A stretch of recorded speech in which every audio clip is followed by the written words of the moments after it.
Nous sommes tous d'accord pour dire que la douleur est une expérience humaine universelle. Nous savons désormais que la douleur est produite par le cerveau 100% du temps. Toutes les douleurs sont concernées, peu importe ce que vous ressentez. Une douleur vive, sourde, violente ou légère, et peu importe depuis combien de temps vous souffrez. Il se peut que vous ayez mal depuis quelques semaines ou quelques mois. C'est ce qu'on appelle la douleur aiguë. Elle est assez fréquente quand les tissus sont endommagés, disons lors d'une blessure au dos ou d'une entorse de cheville. Généralement, on vous encouragera à rester actif et à reprendre progressivement l'ensemble de vos activités habituelles, dont votre travail. Ou bien il se peut que vous ayez mal depuis 3 mois ou davantage.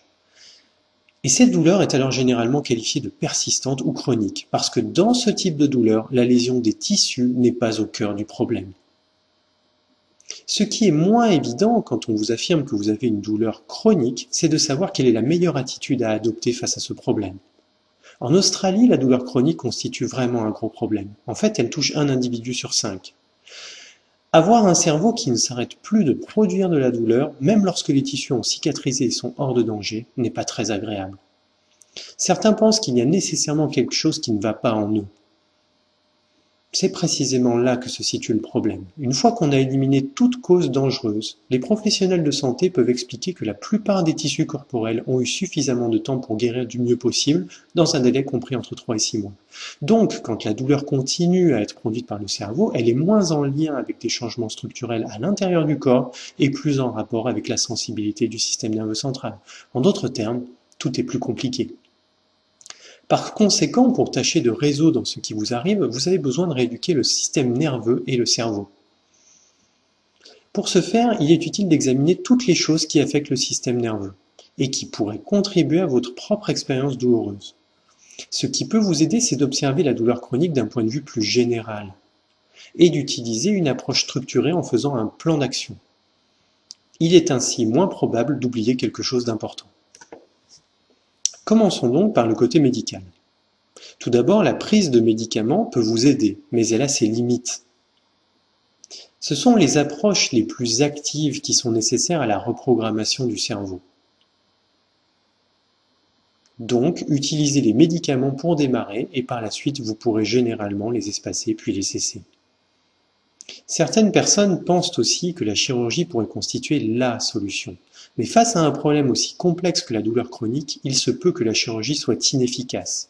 Donc si vous songez à une opération, il est préférable de demander un second avis et de vous souvenir de prendre en considération tous les aspects du problème. Ensuite, il est utile de réfléchir à la façon dont vos pensées et vos émotions affectent votre système nerveux. La douleur bouleverse vraiment la vie quotidienne et peut avoir une grande influence sur l'humeur et le niveau de stress. Toutes les pensées et les croyances sont également des influx nerveux du cerveau. Mais vous pouvez apprendre à réduire le stress et à ralentir l'activité du système nerveux. Ces aides conduisant à un certain bien-être émotionnel peuvent aussi réduire la douleur. Le troisième aspect à prendre en compte est le rôle de l'alimentation et de l'hygiène de vie. Aujourd'hui, il semble que notre mode de vie moderne puisse nous être préjudiciable. En fait, il se peut que ce que nous mangeons et la façon dont nous vivons contribuent à sensibiliser le système nerveux. Un bon point de départ est d'observer tous les facteurs comme le tabagisme, la nutrition, l'alcool et le niveau d'activité physique et de déterminer s'il n'existe pas une problématique. Ces informations peuvent faire partie intégrante de votre plan de bataille. Un autre enjeu de taille est d'analyser le sens plus profond de la douleur et le vécu personnel en arrière-plan. En prenant du recul et en étudiant tous les éléments qui se sont déroulés au moment de l'installation de la douleur, de nombreuses personnes qui souffrent pourront établir des relations utiles entre une période de vie faite d'angoisse et un tableau douloureux s'aggravant. Pour beaucoup d'entre nous, identifier ces émotions les plus profondes peut constituer une partie du processus de guérison. Enfin viennent, et ce ne sont pas les points les moins importants, l'activité physique et le mouvement. Du point de vue du cerveau, le mieux est de vous remettre à bouger à un degré confortable, sans appréhension et sans que celui-ci ne vous protège avec de la douleur. Et vous rétablirez progressivement la condition physique de vos tissus. En résumé, la douleur, elle provient du cerveau et elle peut être reprogrammée.